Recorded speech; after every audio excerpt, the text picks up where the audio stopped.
తాకట్లో ఉన్న మీ బంగారాన్ని విడిపించి ఆ రోజు ఆన్లైన్ రేటుకి కొంటాం. Sharma gold company. ప్రేక్షకులందరికీ నమస్కారం. సుమన్ టీవీకి స్వాగతం. నేను గీతాంజలి. ఇవాళ మనతో పాటు ఉన్న అతిథి శృంగేరి మహాసంస్థానానికి సంబంధించి ఉభయ తెలుగు రాష్ట్రాలకు సంచాలకులుగా వ్యవహరిస్తున్నటువంటి బ్రహ్మశ్రీ పసర్లపాటి బంగారయ్య శర్మ గురువు గారు. వారితో మాట్లాడి మనకున్నటువంటి ధర్మ సందేహాలను నివృత్తి చేసుకున్నాను. గురుగారు నమస్కారం అండి. నమస్తే అమ్మా. గురువుగారు, ఈ కలియుగంలో త్వరితగతిన ఫలించేటువంటి జపం గాని మంత్రం గాని వివరిస్తారా? ప్రతి సత్కర్మ ఖచ్చితంగా ఫలించి తీరుతుంది. కానీ పరమేశ్వరుడికి ఆరాధన చేస్తే సద్యఫలాన్ని ఇస్తాడు.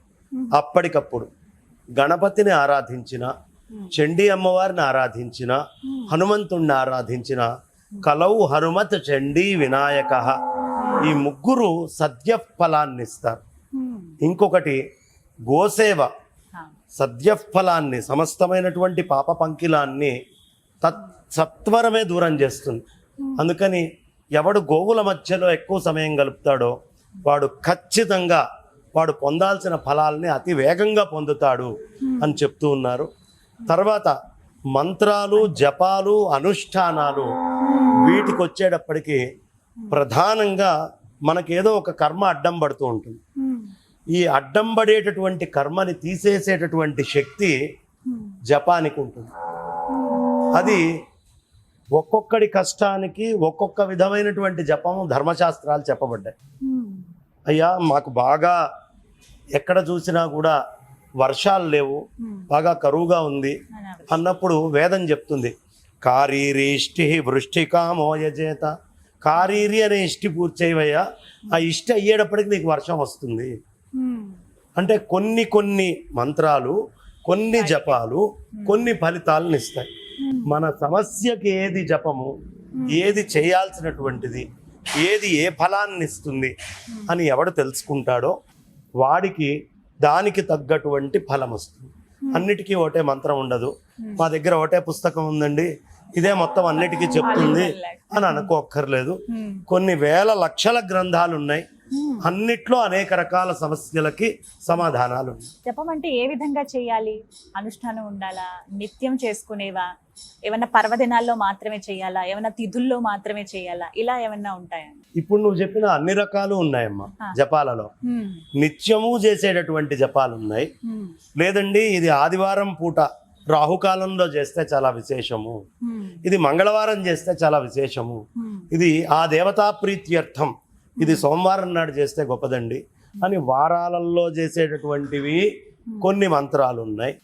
కొన్ని మంత్రాలు నక్షత్రాన్ని బట్టి, ఈ కాలము, ఈ నక్షత్రము, ఈ సమయంలో ఈ జపం చేస్తే ఉత్తమము అని చెప్పే ఉన్నాయి. కొన్ని తిథులని బట్టి ఉన్నాయి, కొన్ని కాలాన్ని బట్టి, ఉదయం పూట చేయాల్సినవి, రాత్రి పూట చేసేటటువంటివి, జపం అనేటటువంటిది ఉంది. ఇవి గురువు దగ్గర నుంచి వచ్చేటువంటి బీజాక్షరాలని బట్టి, గురువు యొక్క ఉపదేశాన్ని బట్టి ఏది ఎప్పుడు చేయాలి అనేది నిశ్చయం అవుతుంది. కొన్ని మంత్రాలు ఉంటాయి, అవి 365 రోజులు 24 గంటలు చేసుకోగలిగేవి. శ్రీరామ ఎన్నిసార్లు అన్నా దోషం లేదు. అదే బీజాక్షరాలతోటి మంత్రాలు ఉంటాయి, ఆ బీజాక్షరాన్ని ఏ వారము, ఏ సమయము, ఎప్పుడు చేస్తే ఫలితం ఉంటుంది అనేది మళ్ళీ ఇంకో రకంగా చెప్పబడుతుంది. కాబట్టి మంత్ర అనుష్ఠానాన్ని చక్కగా పెద్దగా బిగ్గరగా చెప్పచ్చు, ఉపాంశువుగా అంటే పెదవి కొంచెం కదులుతూ, లేదు పూర్తి మౌనంగా, ఈ 3 రకాలుగా చేసే జపాలు కూడా ఉంటాయి. కాబట్టి వ్యక్తిని బట్టి, వాడికి ఉండేటువంటి పరిస్థితిని బట్టి జపము, జప సంఖ్య, జప విధానము, జప కాలము మారుతుంది. ఇప్పుడు తీవ్రమైన ఆర్థిక ఇబ్బందుల్లో ఉన్నవారు ఎటువంటి నామం జపం చేయాలి? అమ్మా, అది ఇలాంటి మంత్రాలు ఎప్పుడైనా సరే మీ సమస్య మా సమాధానము అన్నట్టుగా టీవీల్లో చెప్పేది కాదు. దానికి యోగ్యంగా ఆ సమస్యలో ఉన్నవాడు ఒక సరైనటువంటి గురువుని ఎంచుకొని, ఆ గురువు అంటే మళ్ళీ ఎవరి దగ్గరికి పడితే వాళ్ళ దగ్గరికి కాదు, కొంత విద్వత్తు ఉండి, జ్ఞానం ఉండి, ఏ జగద్గురువులో, పీఠాధిపతిలో, లేదు మంచి అనుష్ఠాతలైనటువంటి గురువులో వాళ్ళ దగ్గరికి వెళ్ళి, అయ్యా నా సమస్య ఇది, నా నక్షత్రము, నా రాశిది, నా గ్రహస్థితిది, ఈ గ్రహస్థితిలో పుట్టినప్పుడు వాడికి రాహువు బాగుండక ఇబ్బంది వచ్చింది, నేను ఏదో వేరే మంత్రం చెప్తే ఏం పని చేస్తుంది, చెయ్యి. కాబట్టి వాడి యొక్క ప్రతిదీ టైలర్ మేడ్ అమ్మ. ఎవడు ఉంటాడో వాడిని చూసి వాడికి తగ్గట్టుగా కుట్టి తయారు చేసేటటువంటిది. కాబట్టి మంత్ర జపము అనేటటువంటిది ఎవరికి యోగ్యమైంది వాళ్ళకి చెప్పాలి. మన నోట్లో మాట కూడా అంతే కదా. పేషెంట్ వచ్చాడు, వాడితోటి మాట్లాడేది ఒకటి ఉంటుంది, అవి అక్షరాలే. ఎవడో తప్పు చేసి మన దగ్గరకు వచ్చాడు, వాడి ముందు మాట్లాడేది అక్షరాలే. ఆ అక్షరాలే అన్ని సందర్భాల్లో మాట్లాడతాం, పరిస్థితిని బట్టి మారతాయి. ఇదే గ్రహస్థితికి కూడా మన పరిస్థితిని బట్టి అక్షరాలతో కూడిన మంత్రాలు మారతాయి, తత్ఫలితం మారుతుంది. సర్వకాల సర్వావస్థల్లో ప్రతినిత్యం జపించుకునేటువంటి కొన్ని నామాలు తెలియచేయండి, ఎప్పుడెప్పుడు పఠించాలో కూడా తెలియచేయండి.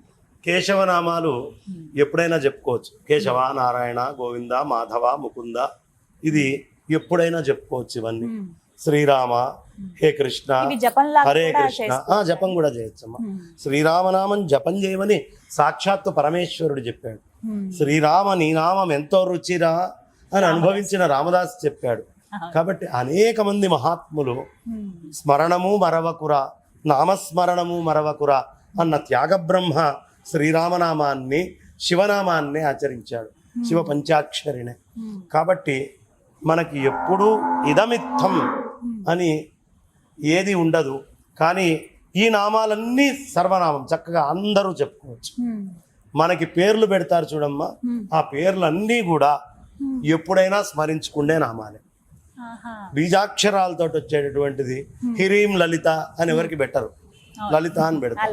లలిత ఎప్పుడైనా అనుకోవచ్చు, హ్రీం శ్రీం క్లీం లలిత అని, అవి బీజాక్షరయుక్తంగా ఉంటాయి.